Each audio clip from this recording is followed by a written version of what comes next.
Hi, I'm Janille, and this is my husband Sourena, and welcome to My Lover Reads. Everyone, welcome.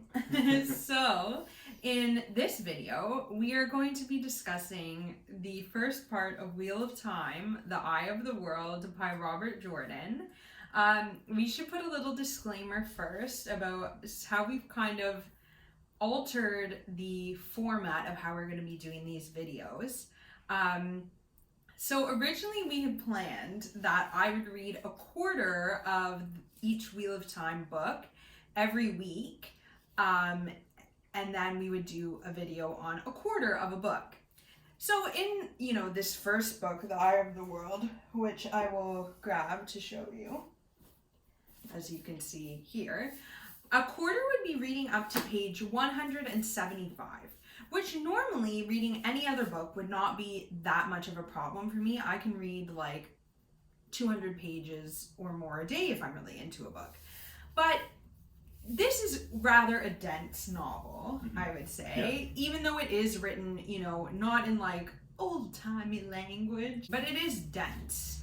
And like a lot is happening. So I talked to Sourena, I was like, listen, a quarter of the book a week is like a lot to do. I won't be able to read like anything else because, we have a toddler. So if some nights I'm more tired and I can't read as much, like I'm not going to get to read any other of the wonderful books that I've been pre-ordering because they're by my favorite authors and they're coming out in the summer. Yeah, because it's not like this is the only thing you're reading right now. That would have been easy. Right. But you're like, okay, there's this book that just came out. I'm excited about this. I'm in the middle of this series. Yeah, whatever. like right now I'm reading this book back here, The Road Trip by Beth O'Leary. Yeah, like I know like from my side of things, if I felt like, okay, I keep having to read, let's say, one of your recommendations after another, and meanwhile, say like Brandon Sanderson or Abercrombie came up with like brand new books that I had bought, purchased, they were sitting on my bookshelf. I'm excited to read them. Is soon. Right? Yeah, so November, I think November. So then I would be definitely very anxious to read those books. And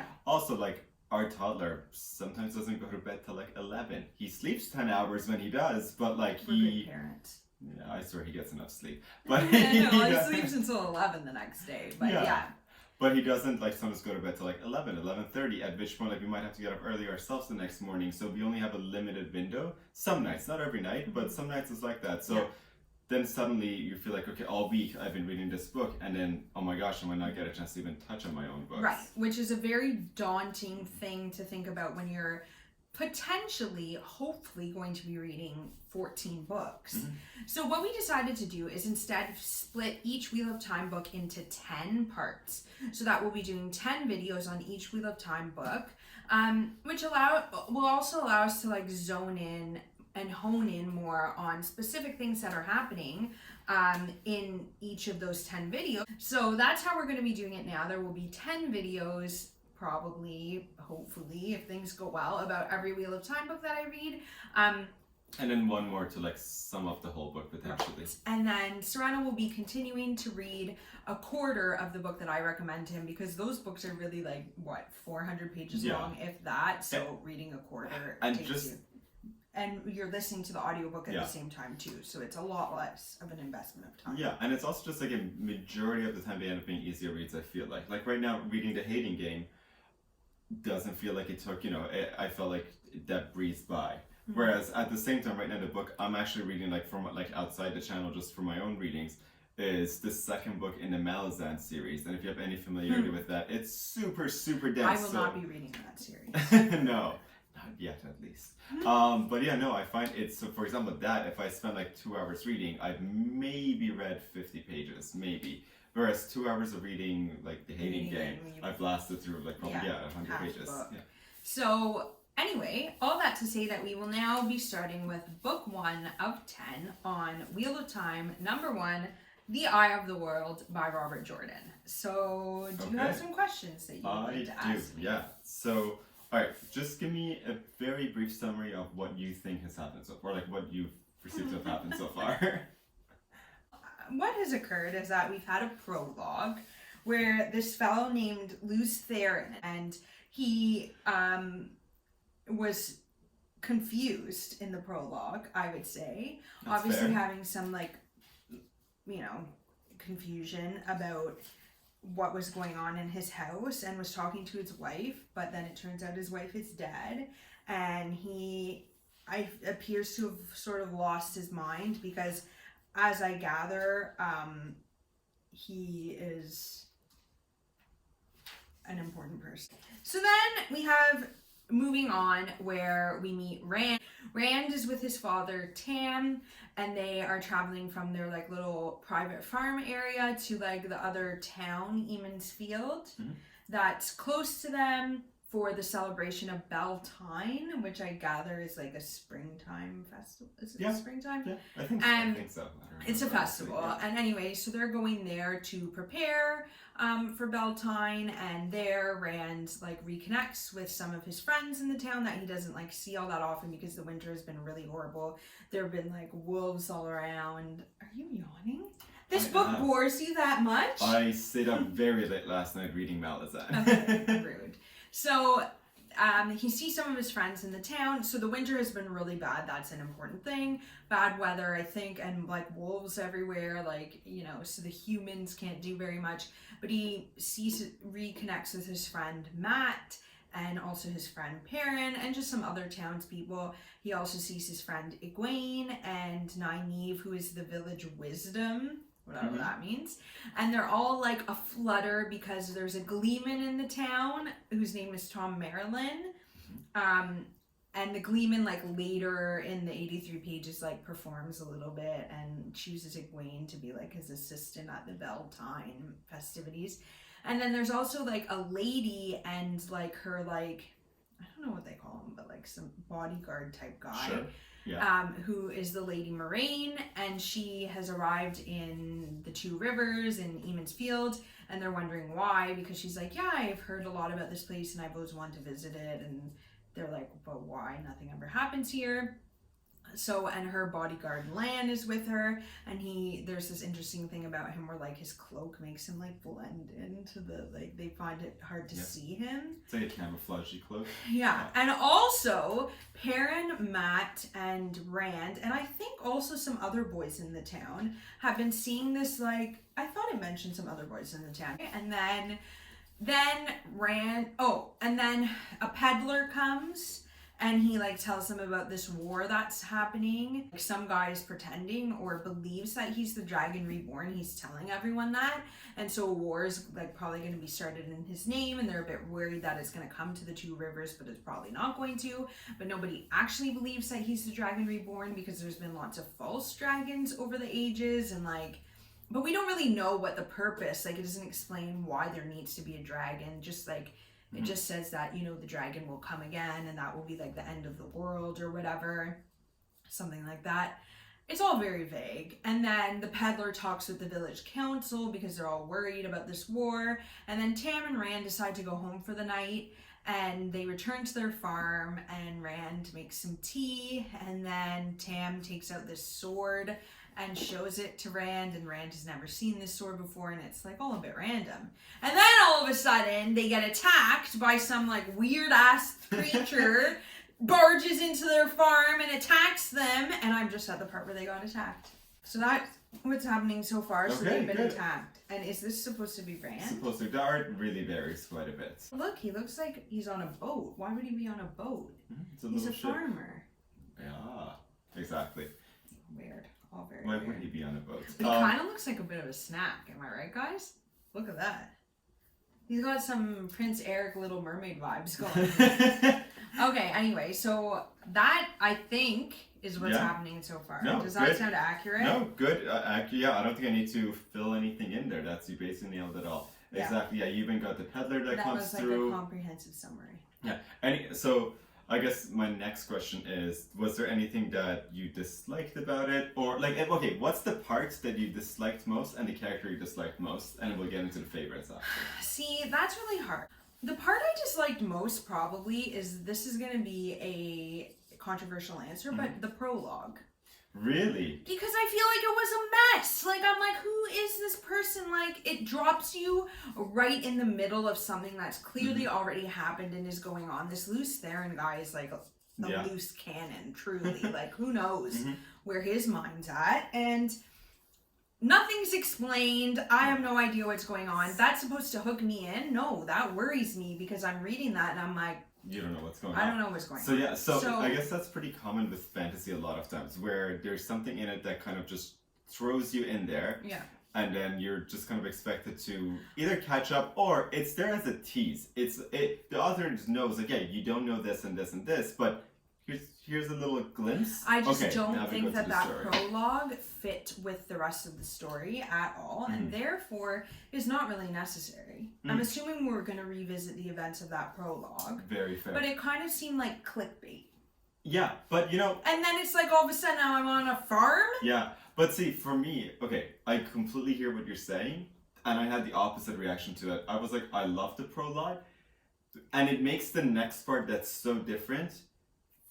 It keeps me in it because I'm like, okay, the prologue was like, it was this intense scene where this guy's losing, he has clearly lost his mind, already killed his whole family because that guy's calling him the Kinslayer or whatever, and he's like lost his whole mind, killed everyone he knows, and like it's a super dark, insane scene, and that's a good demonstration of even the potential of what the magic could look like, because you can kind of see like the after effect of like his like losing his mind with magic all over the place, and there's like ground that's broken up and people are like frozen or whatever. Yeah. So if it wasn't for that, and you just started me personally, if you just said, okay, here's a kid on a farm, and here's some farmers doing some farm stuff, and there's adventures. Yeah, and there's an adventure coming to their farm, and oh my god, a creature's attacking them. I'd be like, I mean... But what are the stakes? Yeah, like, okay, fine, but like this already sounds very... the stakes are higher, and there's, Yeah, or at least I know the tone. There's a level of mystery to it. Mm-hmm. Exactly. I think Brandon Sanderson in his stuff refers to this kind of as like a tone promise.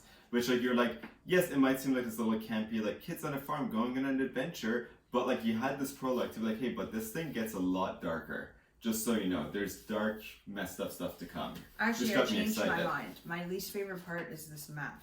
I am not a fan of maps in books. Like, I just never look at them, and, like, what am I supposed to get from this? It's all just gray. There's just, like, it's all just, like, foliage and different nature. Like there's some mountains, there's some trees, there's some bushes. Like what the... So yeah, you guys are really getting the perspective of someone who does not read fantasy. That doesn't help me at all. At all. At all this. Anyway, but least favorite character. This is hard because I also... You're also new. Like... No, but also because you having read it and believing I never would read it told me a lot about what was happening in the Wheel of Time series. So I know who these characters kind of are going to become. So like right now... But you've forgotten a lot too, right? Like it's kind of like hazy. Yeah, but the main... Like right now, if I was like truly being... Like didn't know anything about the series, like Matt is such a child. He's a big D-bag. And... Yeah. Don't beep that out. No, a lot of people He's like annoying. He's like... There's like a raven there. I feel like ravens are significant in this series. Anyway, there's like a raven there, and he's like, I'm sick of being stared at. And he starts throwing rocks at the raven. I'm like, you're so childish. But I also know that Matt's going to become like a hugely significant character, and he's going to have this transformation. And I didn't hate that. Like, I found it kind of comical. If I had to be honest right now, the character I kind of dislike their personality the most is Nynaeve, because she just kind of seems like stuck up. Like she thinks she's better than everyone, probably because she's a wisdom. Egwene kind of has a bit of that too. They just seem like stuck up and snotty and like seem like they're too good for everyone. Like even Moraine, when she comes and talks to Rand and Matt and this other, like, I think his name's Ewan, this like little kid. Yeah. She's really sweet and nice, Moraine, and very welcoming. And like Nynaeve and Egwene aren't like that. They're like snotty. Yeah. And I wasn't a fan of that. A lot of teenage angst. I don't know if they're exactly teenagers or just going to adulthood. But I wasn't a fan of that. So yeah, that would probably be my assessment. No. And that's a lot of people's reaction. A lot of people that I was reading online when the first time that I was reading said the female characters, they're like not usually at the beginning especially. Yeah, I know a lot of people say at the very beginning, particularly the two of them, Nynaeve and Egwene. Because like Nynaeve will tend to really like Moraine, I think, right? Yeah, and as you go along the story, a lot of people again change their mind on the characters because it allows for a lot of development. It's not like this is the character, you're stuck with these characters like this in this personalities for 15 books now. But yeah, same with Matt. Like I remember reading about, I was like, Matt kind of sucks. Like I don't really. Why is everyone so excited? And it was on everyone's like top like favorite character, like top 3 at least. It would obviously be Matt up there. But I remember you then, but as you go on, you're like, oh, okay. But this also, is why. who would choose this ugly brown color for a cover? Show me the hating game. Look at this beautiful, vibrant robin's egg blue here. And then you choose this brown color, like... There's 14 books, you gotta do all the colors. But all the colors are like muted and dark and fair. like, no, not here for it. So what was your favorite Part? Part and character? Tam. Bless that man. Father of the year. Emulate your fatherhood after him. What a guy. At first, he's like, Rand, there is no man in black following us on a horse. But then by the end, he's like, if you saw it, then I believe you. Like, wow, what a guy. I just picture like Liam Neeson playing him, you know? Good. Like, good casting. Yeah. Maybe Liam Neeson like 10 years ago. Whatever. Liam Neeson is timeless. He's ageless. Oh, Tam, I like him. I do enjoy Tam. He seems a bit quirky, like where he got this sword. I don't know what's happening with that. And he just seems like an all-around good guy, patient fellow. Where's Rand's mom? No idea. I'm not sure what the deal is with that. Does he have a mom? Question mark. But yeah, Tam for sure. What's my favorite part? My favorite little bit or part. Honestly, I know it's only 80 pages. Wow. If I'm really thinking about it, maybe like, oh, this is gonna surprise you. Okay. Maybe when Rand and Tam come back to the farmhouse and you just like see like, this is a man and his son and they have like a life and like, I don't know, it's kind of sweet. Like I could picture you with like our son Dorian just like, see, this is where running a farm. This is where Robert Jordan gets me in his writing too. Like a lot of people are like, why is he so descriptive? Oh my god, he's descriptive. But okay, so you guys know, when Janille was reading a certain part about them having tea, and she's like, okay, it's only a paragraph. Actually, when I went back and looked, it's not actually that long, but it feels like it's long. So here I've marked off with this little teacup drawing where Rand begins preparing tea. And here he gets the tea canister and has not yet finished preparing tea. So throughout this entire 2 pages, he's making tea. But it's not like just strictly him making tea. He's talking to Tam also, but it felt like there was a lot of tea description for some reason. But I guess it's more like this is him at home with his dad, and this is what they do. They make tea, and he's this average boy who lives with his dad, but he's going to become someone extraordinary, maybe. Yeah, and like right now you said that's your favorite. Not that specific but it was thing, like, but that chunk of time was your favorite. Yeah, it was warm and fuzzy and like homey. He has a lot of things, whether it's like warm and fuzzy feeling or something even tense, or there's like a military planning scene or something like that. The little details that he does add, yes, he adds details for sure, but they make you like settled into the scene and like worked into the scene. I find it's not purposeless. It's not like, oh, let me just describe every button on that shirt for no reason. But allow me to read this lovely detailed description of him stabling the horse. Listen to this. Is this your case for him having too much detail at times? Yes. Listen to this. First was stabling Bella. Once he had unharnessed her and put her into a stall in the barn next to their cow. He set his cloak aside and rubbed the mare down with handfuls of dry straw, then curried her with a pair of brushes. Climbing the narrow ladder to the loft, he pitched down hay for her feed. He fetched a scoopful of oats for her as well, though there was little enough left and might be no more for a long while unless the weather warmed soon. The cow had been milked that morning before first light, giving a quarter of her usual yield. She seemed to be drying up as the winter hung on. Enough feed had been left to see the sheep for 2 days. They should have been in the pasture by now, but there was none worth calling it so. But he topped off their water. Whatever eggs had been laid needed to be gathered too. There were only 3. The hens seemed to be getting clever at hiding them. He was taking a hoe to the vegetable garden behind the house when Tam came out. Well, bless Tam for coming out, because if Tam didn't come out, I'm sure I would have gotten a description of every damn vegetable in that garden. Like, and that's fine.